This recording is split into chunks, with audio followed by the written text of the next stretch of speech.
Hello friends, मैं गौरव और बस सिर्फ इस एक बड़े रीजन की वजह से हम आज तक मर्क्यूरी पर एक भी स्पेस मिशन नहीं कर पाए।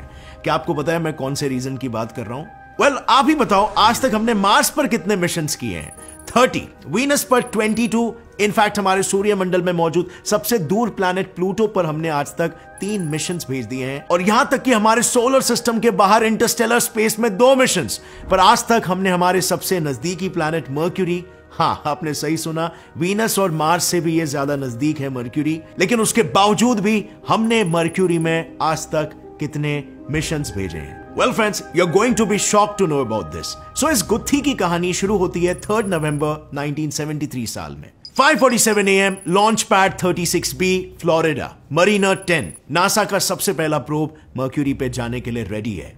सारे साइंटिस्टों के दिमाग में बस एक ही सवाल दहाड़ मार रहा है, क्या यह सक्सेसफुली मर्क्यूरी तक पहुंचेगा भी? क्योंकि वो पहला प्रोब होने वाला था जो बिना किसी फ्यूल के सिर्फ ग्रेविटेशनल असिस्टेंस की मदद से अर्थ से मर्क्यूरी तक की दूरी को तय करने वाला था। पर सरप्राइजिंगली कुछ समय बीतने के बाद इन्हें रियलाइज होता है कि हम तो व्यर्थ में चिंता कर रहे थे, क्योंकि यह प्रोब सक्सेसफुली अपनी पूरी यात्रा को कंप्लीट कर लेता है।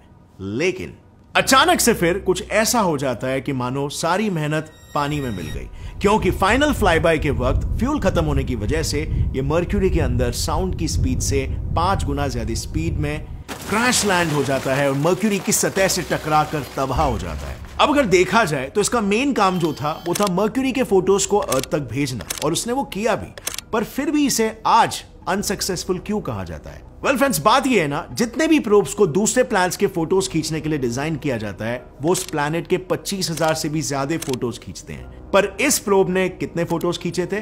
वेल, सिर्फ 2700, जिसमें वीनस के भी कुछ फोटोज इंक्लूडेड है बाय द वे। मर्क्यूरी के करीब पहुंचते ही इस प्रोब ने ऐसे प्रॉब्लम्स को फेस करना स्टार्ट कर दिया जो कोई भी और प्रोब किसी भी प्लैनेट के करीब जाते वक्त नहीं फेस करता है, और इस वजह से यह प्रोब वही प्रॉब्लम से जूझता रह गया जब तक उसका फ्यूल नहीं खत्म हो गया, और फिर वहां पर वो क्रैश लैंड कर गया। अब मर्क्यूरी में स्पेसिफिकली ऐसे क्या प्रॉब्लम्स है जो ये प्रोब्स को फेस करना पड़ता है? वेल, फॉर स्टार्टर्स, सन की हीट, ग्रेविटी और मर्क्यूरी का खुद का रिफ्लेक्शन। देखो, मर्क्यूरी पर जाने वाले कोई भी प्रोब पर 2 फोर्सेस का इन्फ्लुएंस होता है, एक तो सन की ग्रेविटी और दूसरा मर्क्यूरी की खुद की ग्रेविटी का। अब आप बताओ इसमें से किसकी ग्रेविटी ज्यादा है? ऑब्वियसली सन की। तो प्रोब सन की तरफ खींचा जाएगा या मर्क्यूरी की तरफ? ऑब्वियसली सन। इसका मतलब साफ है, मर्क्यूरी की तरफ कुछ भी भेजा जाए तो वो सीधा हमारे सन में घुस जाएगा, और यह है हमारी one of the biggest problems. पर इसका सॉल्यूशन भी काफी सारे कॉम्प्लिकेटेड कैलकुलेशंस करके हमारे वैज्ञानिकों ने ऑलरेडी निकाल लिया था, जो था स्पीड।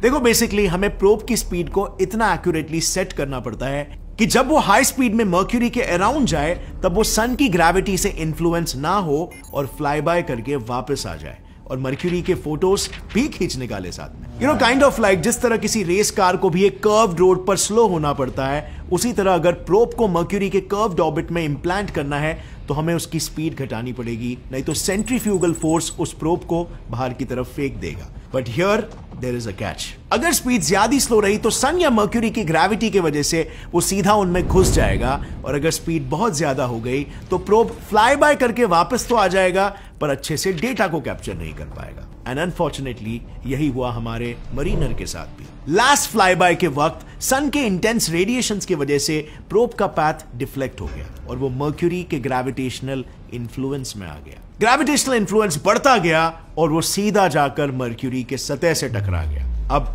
जैसे मैंने कहा था, ये टक्कर कोई छोटी मोटी टक्कर नहीं थी। इस टक्कर में इतनी एनर्जी प्रोड्यूस हुई कि मान लो अगर वो हमारे अर्थ पर मौजूद गीजा पिरामिड से टकराता तो वो उतना सा प्रोब पूरे के पूरे गीजा को ही तबाह कर देता। अब जब इतने प्रॉब्लम्स है तो फिर भी हम मर्क्यूरी को आज स्टडी करना क्यों चाहते हैं? क्यों हमने रिसेंटली फिर एक बार 2018 में एक और मिशन उस पर लॉन्च किया है? वेल, इस सवाल का जवाब देने के पहले आप जरा इस वीडियो को देखो। कुछ ऐसा ही दृश्य मर्क्यूरी पर भी दिखता है। इस पर दिन में 2 बार सूरज उगता है, और आप सरप्राइज हो जाओगे ये जानकर कि मर्क्यूरी पर एक दिन लिटरली पृथ्वी के 2 साल जितना होता है। मतलब यहाँ पर आपका बर्थडे हर दिन में 2 बार आएगा। लेकिन इसके पीछे वजह क्या है? चलो थोड़ी टेक्निकलिटीज समझते हैं। हम पूरे कॉन्सेप्ट को एक एक करके एकदम सिंप्लीफाइड मैनर में समझेंगे। मर्क्यूरी का एक दिन अर्थ के 176 डेज के बराबर होता है। अब इससे आपको कितना स्लोली रोटेट कर रहा है ये समझ गए होंगे। मर्क्यूरी का एक साल अर्थ के 88 डेज जितना होता है। और इससे वो कितना फास्ट सन के अराउंड रिवॉल्व कर रहा है ये आप समझ गए होंगे।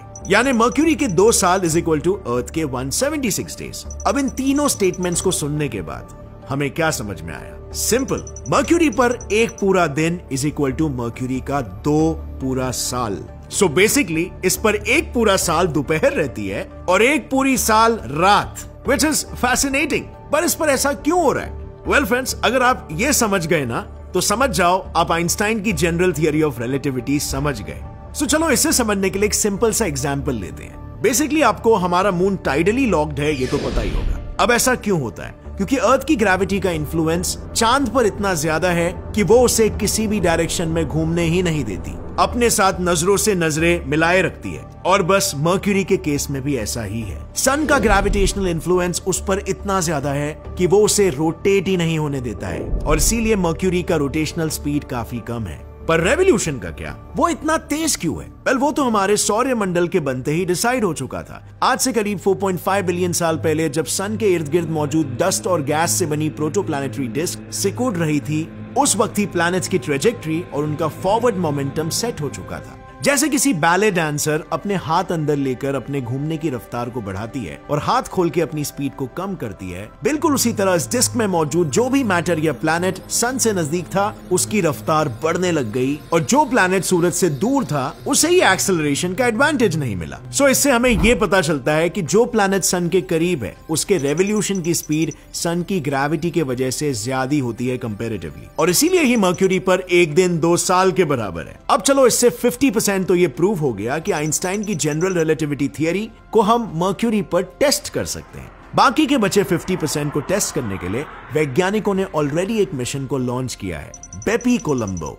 अब यह मिशन मर्क्यूरी के एटमॉस्फेयर, उसमें मौजूद केमिकल कॉम्पोजिशन, जियोफिजिक्स और मर्क्यूरी के एवोल्यूशन को स्टडी करेगा, जिसके लिए इसमें काफी सारे इंस्ट्रूमेंट्स फिट किए गए हैं, जिसमें से एक है इटालियन स्प्रिंग एक्सेलेरोमीटर। ये एक ऐसा इंस्ट्रूमेंट है जो एक्सट्रीमली हाई ग्रेविटेशनल फील्ड में स्पेस टाइम कर्वेचर को डिटेक्ट करेगा। यानी यहां हम GTR को एक्यूरेसी के साथ परख पाएंगे और इसके साथ ही हम इस बात का भी पता लगा सकते हैं कि आखिर मर्क्यूरी की मैग्नेटिक फील्ड इतनी वीक क्यों है। क्योंकि देखो, मर्क्यूरी का जो कोर है ना, वो उसके वॉल्यूम का 85% है और वही हमारे अर्थ के केस में ये परसेंट सिर्फ 20% है। फिर भी मर्क्यूरी के कंपैरिजन में अर्थ का मैग्नेटिक फील्ड काफी ज्यादा स्ट्रॉन्ग है। अगर हमें एक बार इस सवाल का जवाब मिल गया तो हम ये भी पता लगा सकते हैं कि आखिर मर्क्यूरी की मैग्नेटिक फील्ड नॉर्थ पोल की तरफ स्ट्रॉन्ग क्यों है। लेकिन इन सारी चीजों के अलावा अगर मैं मरीनर 10 प्रोब की बात करूं तो इसने अपनी इस पूरी जर्नी में हमें काफी सारी महत्वपूर्ण फोटोज और इंफॉर्मेशन भेजी है।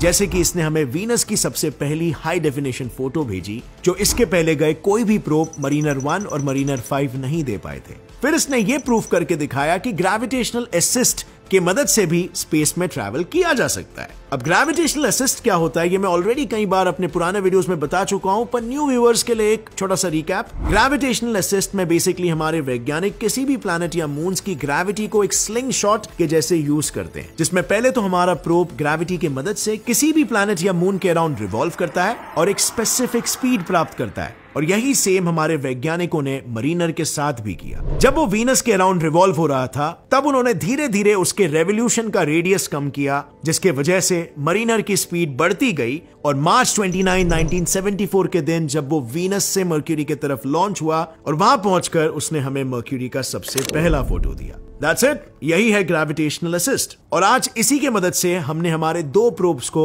इंटरस्टेलर स्पेस में भी भेजा है। आज इसी के मदद से न्यू होराइजन प्लूटो के फोटोज खींच पाया है। लेकिन friends, the question still remains unanswered. आखिर मर्क्यूरी ऐसा वियर्ड बिहेवियर क्यों और कैसे दिखा रहा है? इनफैक्ट सिर्फ मर्क्यूरी ऐसा इकलौता प्लैनेट नहीं है जो इतना वियर्ड बिहेव कर रहा है। यूनिवर्स में एक और ऐसा प्लैनेट है जो इतना अतरंगी है कि उसका साइज उसके सन से भी ज्यादा बड़ा है। इसके अलावा नासा को तो और भी ऐसे कई सारे प्लैनेट्स मिले हैं जो फिजिक्स के लॉज को ही काइंड ऑफ डिफाई करते हैं। और इन सभी प्लैनेट्स के बारे में डिटेल में मैंने काफी इंटरेस्टिंग वीडियो बनाया है, जिसे आप यहां पर क्लिक करके पूरा देख सकते हो। अगर आपको यह वीडियो पसंद आया तो एक लाइक जरूर ठोकना।